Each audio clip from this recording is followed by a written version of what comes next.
everyone, welcome back to my channel. I'm so happy that you are here in today's video. If you don't know who I am, my name is Hannah and I am so happy you guys are here, like I said, and I'm going to be reading another mental health story for you guys. And yeah, so let's just get right into this video. I just want to let you guys know that I am trying to hit 1,000 subscribers here on this channel, and I really would appreciate if you guys hit the subscribe button and share this or any other video of mine on this channel to some friends and family so it can spread the word and grow my channel. And I am so happy you guys are here in today's video.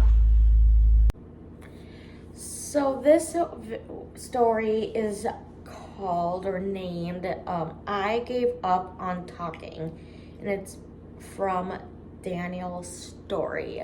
So many people would say they know what stutter is, but when you ask them to explain it, they pause, they think, and they realize that they can't give you an answer. My name is Daniel, and I'm happy to explain what stutter is. I've had one my whole life, and it's had a significant impact on my relationships, my self-confidence, and my mental health. Growing up with a speech impediment, put simple, a person without stutter will link up their breathing with their talking. They don't have to think about it. It comes naturally. Someone with stutter, like me, must consistently remind themselves to breathe. For every single word. This is something I've had to navigate largely in my whole life. There's not much publicity around it.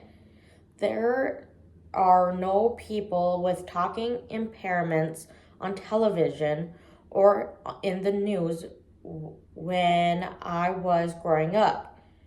Even today, it's not common. I was an awkward kid. I was anxious, struggling to make friends, and feel a sense of isolation watching others in their own relationship groups.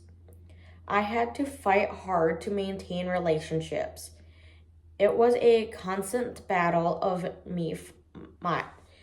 and it made me frustrated for not being able to maintain friendships, especially being angry at myself on who I was. Bullied for something I couldn't control. Bullying throughout high school was a daily occurrence. It would follow me home in the form of social media. All night it would continue. It was a never-ending cycle. I got to the point where I gave up on talking. There was a 12-month period where I hardly spoke. Most of the time to communicate, I would just write things down on a piece of paper or on my phone. I had a voice, but it felt like I couldn't use it. It made me feel worthless, like no one cared about what I had to say. At the age of 16, it seemed like I was falling apart. I felt like I was surviving, not living. This was around the time I had my first panic attack. My bones hurt, my body shook, and my heart felt like it had stopped beating. I vomited. I heard voices telling me to do unspeakable things to myself, such as ending my life. Unfortunately, the panic attack quickly became a daily thing, and the voices didn't ease up. My lowest moment on June 21st, 2016, I planned for it to end my life. The reason I am still here because my mom convinced me that I'm worthy, loved, and respected. I'm lucky enough to have a beautiful relationship with my mom. She is always and always have been my rock, making tough but necessary decisions. My mom and my partner, Andrew, convinced me I was unwell and that I needed help to get help. I rang a clinic and booked an appointment. I was terrified. Yet, by the end of my first session, I felt relieved and that I finally able to open up in how I've been feeling. I was diagnosed with anxiety and depression. I was taking medication and began consultative behavior therapy, CBT, which really allowed me to get to the root of why I felt how I did and how to deal with my feelings. I had to make a change in my life. I made it a difficult decision for my recovery to end one of my closest family relationships with a person who had been unsupportive. It was a tough choice, but essential one.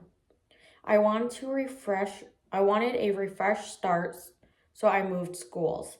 I cut everyone from my old school off instead of focus solely on my health and wellness.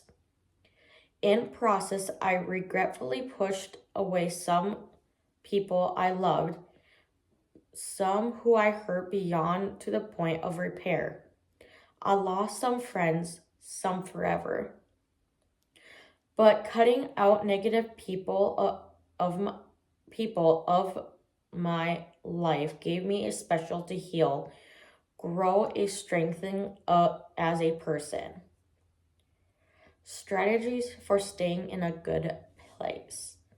There are a lot of things I could do to take care of myself, like running. When I can block out everything else in my mind, and I've had a passion of sustainable fashion. I've also got a great support network of family and friends who support me in all of my ventures. I still have negative thoughts, but I know it's natural. Now I'm able to visual my thoughts, good and bad, as clouds in the sky just passing by. They can be light and fluffy or dark and horrible, and that's okay. It's just part of everything in point of view and reminds me that I'm more than my thoughts. Recently, I accepted my stutter not as who I am, but a quirk. Just a small part of me. I went a year barely saying a word, and today I'm vocal as ever. Today I'm living instead of surviving. Let me know what your guys' thoughts on that story. I think all of the stories I've read, especially this one, is very inspiring, and let me know what your thoughts, and I hope to see you guys in the next video. Bye. Thank you for watching, and don't forget to check out the description below. Thanks.